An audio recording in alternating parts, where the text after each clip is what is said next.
Hey folks, I'm Dan Wilson and I work with Blues Wireless, and we are the fastest path to cellular IoT.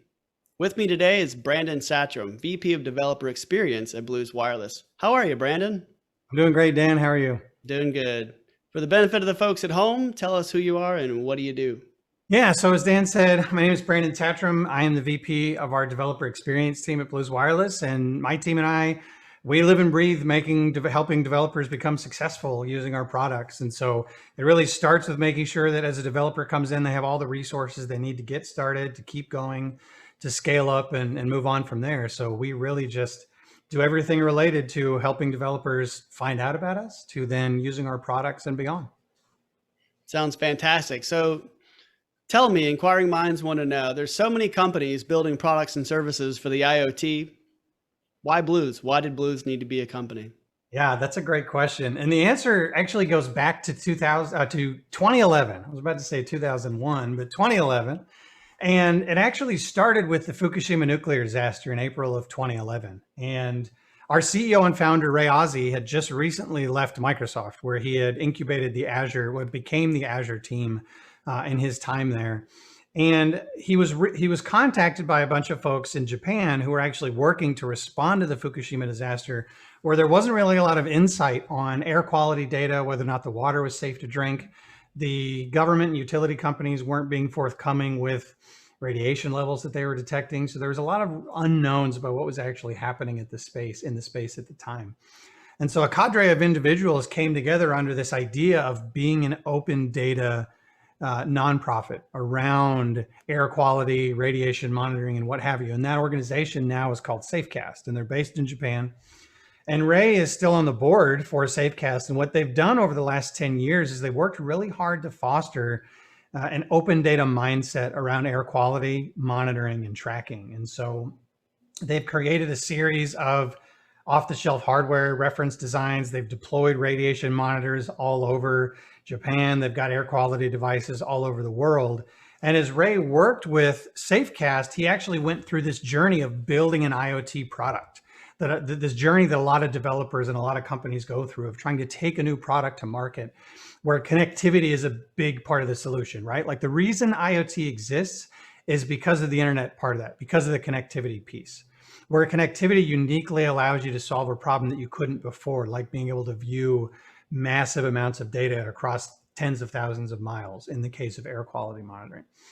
And so Ray and the team went through this exercise of trying to build devices. And as they did that, they explored different connectivity technologies. They looked at Wi-Fi and Ethernet, which were impossible to use for outdoor air quality monitoring.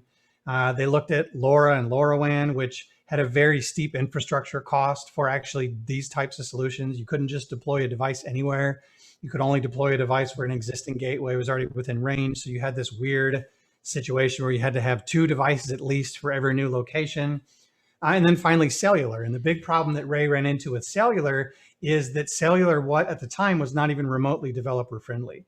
Not only did you have to learn very cryptic AT commands that go all the way back to the dial-up modem days of the 80s, but you had to accept a data plan that was not developer friendly, right? You had to have these data plans that were very much like the old MMS plans that we used to have in the early days of mobile and text messaging.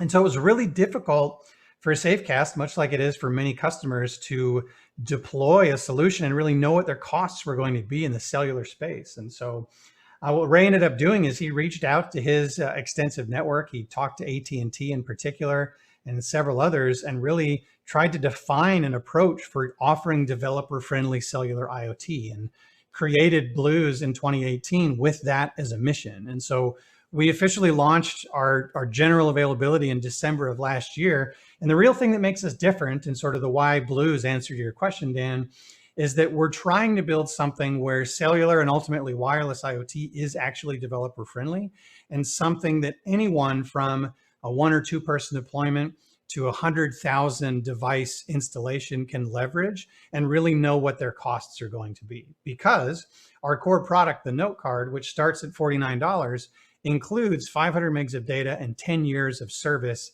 with that price, right? There's no activation fees, no deactivation fees, what have you.